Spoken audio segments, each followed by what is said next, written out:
नमस्कार भक्तों। देवताओं के साथ साथ कुछ ऐसे दानव भी हुए जो कि चर्चा में बने रहे।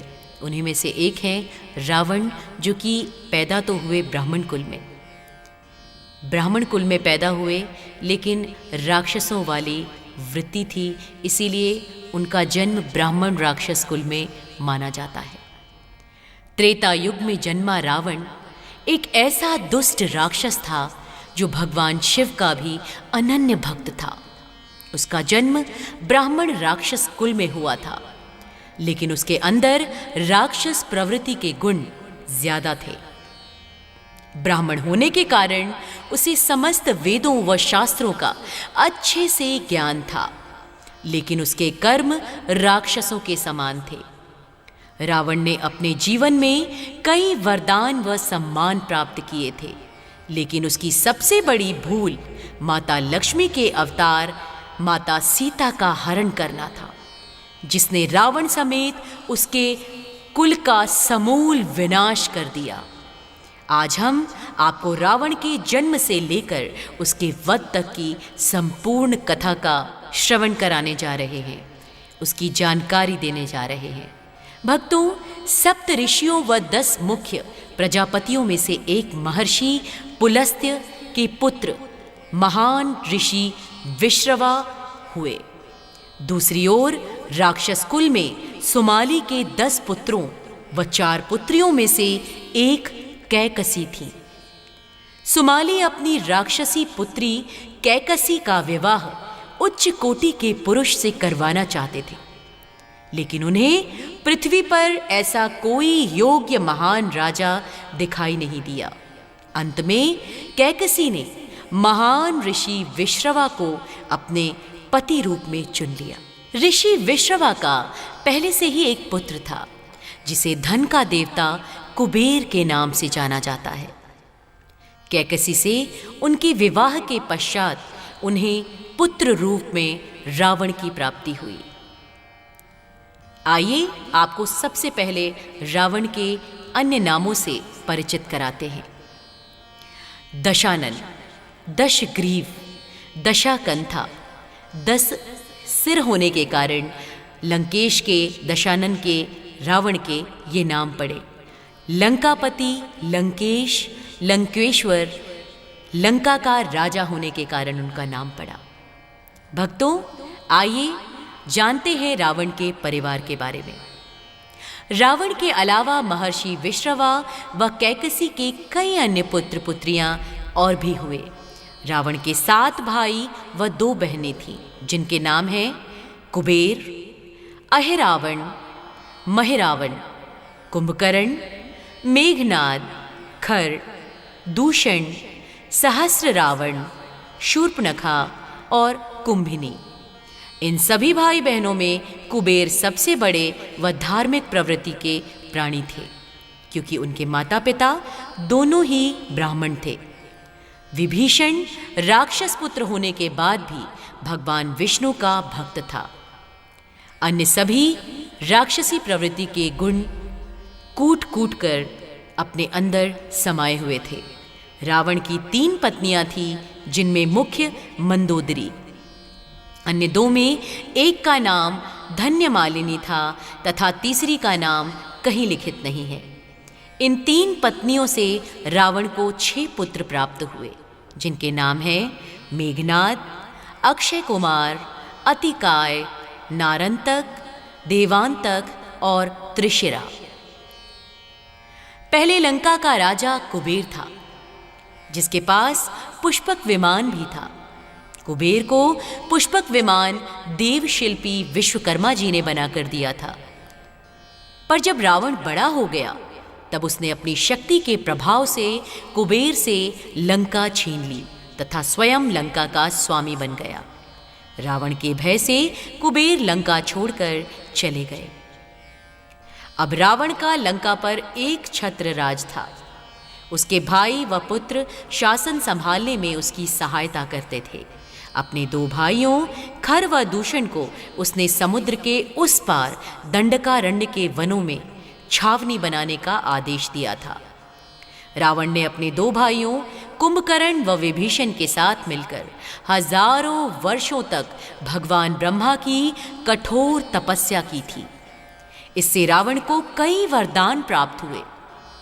उसने भगवान ब्रह्मा के बनाए किसी भी प्राणी से अपनी मृत्यु न होने का वरदान मांगा, लेकिन मनुष्य व वानर को छोड़कर।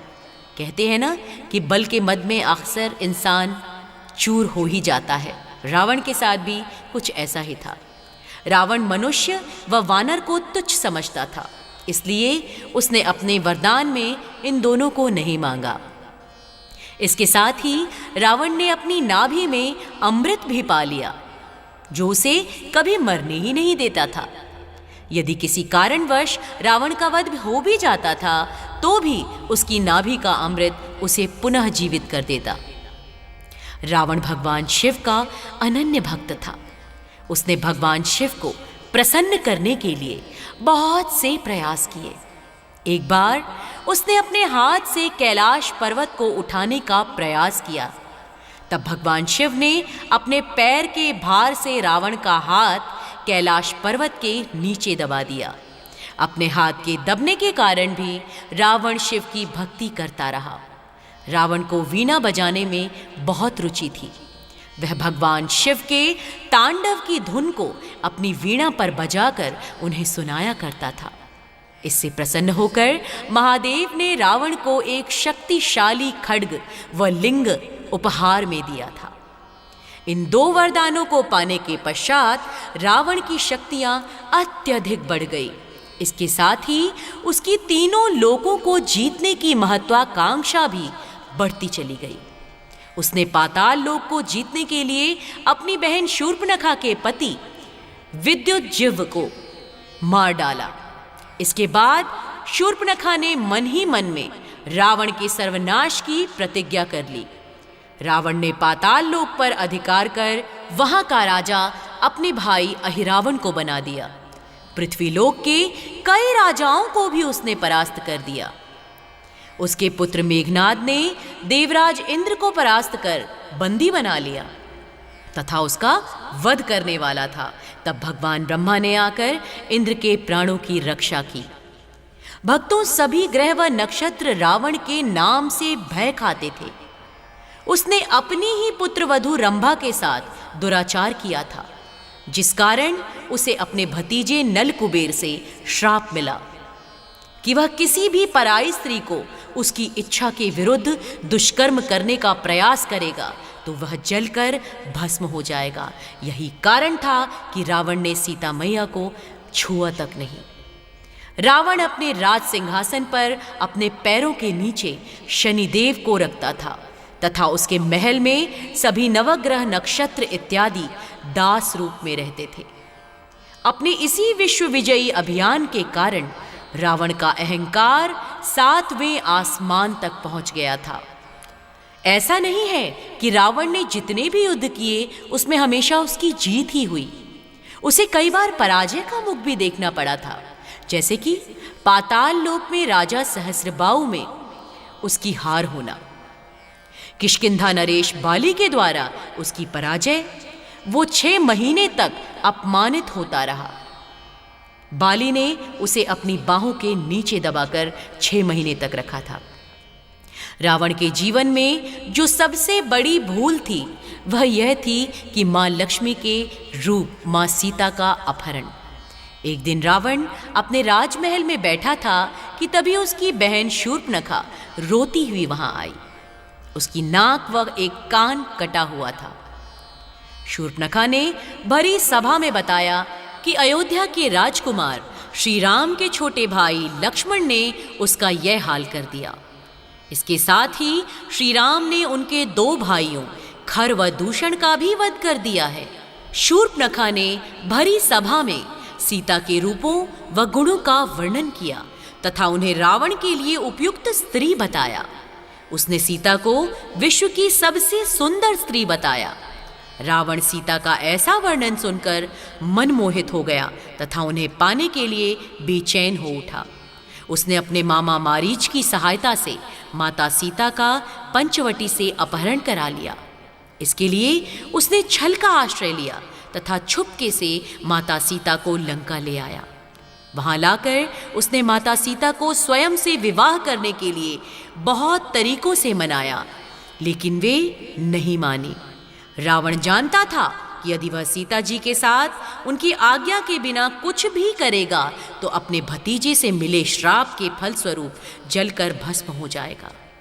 सीता अपहरण के कुछ माह पश्चात रावण को किसी वानर के द्वारा अशोक वाटिका में उथल पुथल किए जाने की सूचना मिली तो उसने अपने छोटे पुत्र अक्षय कुमार को भेजा। भक्तों, वह वानर कोई और नहीं बल्कि स्वयं हनुमान जी थे, जो माता सीता को ढूंढते हुए वहां आए थे। हनुमान जी ने अंततः अक्षय कुमार का वध कर डाला। इसके बाद रावण ने मेघनाद को भेजा। मेघनाद के द्वारा हनुमान जी को बंदी बनाकर रावण की सभा में प्रस्तुत किया गया। हनुमान जी ने माता सीता को सम्मान सहित लौटा देने व श्री राम की शरण में जाने को कहा, लेकिन दुष्ट रावण ने उनका उपहास किया व उनकी पूंछ में आग लगा दी। इसके बाद क्या था? हनुमान जी ने रावण की लंका को ही जला डाला और वह कुछ नहीं कर सका। इस अग्नि में रावण को बहुत नुकसान हुआ, जिसमें उसके कई शस्त्रागार, सुरक्षा परकोटे इत्यादि जलकर भस्म हो गए। तब रावण ने इसे वापस बनवाने में बहुत से धन खर्च किए। फिर इसके बाद उसने अपने छोटे भाई विभीषण को राज्य से निकाल फेंका। हालांकि भगवान राम करुणा हृदय है और उन्होंने विभीषण को आश्वासन दिया कि वह सीता जी को वापस लाने के पश्चात विभीषण को लंका का राजा, लंका का कुलपति बनाएंगे। इसके बाद श्री राम और रावण की सेना में भीषण युद्ध हुआ। उनकी पत्नी मंदोदरी ने रावण को समझाने की बहुत कोशिश की, लेकिन जिसके सर पे काल मंडराता हो उसे किसी बात का कहाँ भान होता है। विनाश काले विपरीत बुद्धि। फिर वानरों की, सुग्रीव की और भालू की, इन सभी दलों की सहायता से राम सेतु का निर्माण किया गया और लंका प्रस्थान किया गया। इसके बाद रावण और श्री राम के बीच बहुत समय तक युद्ध चलता रहा। रावण ने अपने मद में चूर अपने महापराक्रमी भाई कुंभकर्ण को जगा दिया और उसे भी काल के मुख में सौंप दिया। इसके बाद अपने पुत्र मेघनाद, अपने भाई अहिरावण को भी उसने मृत्यु का ग्रास बना डाला। अंततोगत्वा रावण को भी जब मारने की बात आई तो विभीषण ने भगवान राम की सहायता करके उन्हें ये जानकारी दी कि रावण इस प्रकार नहीं मरेगा। वह अन्य दिव्यास्त्रों से और रिद्धि सिद्धियों से युक्त है और सबसे ज़रूरी उसकी नाभि में अमृत है। तो यदि उसे मारना है तो अमृत तुल्य नाभि में वार कीजिए। और इस प्रकार श्री राम ने विभीषण की बात मानते हुए रावण की नाभि को निशाना लगाया और रावण वहीं मूर्छित होकर मृत्यु का ग्रास बन गया। तो भक्तों, ये है रावण के जन्म से लेकर मृत्यु तक की कहानी। हम आशा करते हैं कि हमारे द्वारा दी गई जानकारी से आप संतुष्ट होंगे और यह आपको बहुत ही रोचक भी लगी होगी। चैनल को सब्सक्राइब कर दीजिए, जल्दी से इस लिंक को लाइक कर दीजिए और हमारे इस लिंक को शेयर कर दीजिए। आप सभी को एक बार फिर से मेरा कोटि कोटि प्रणाम।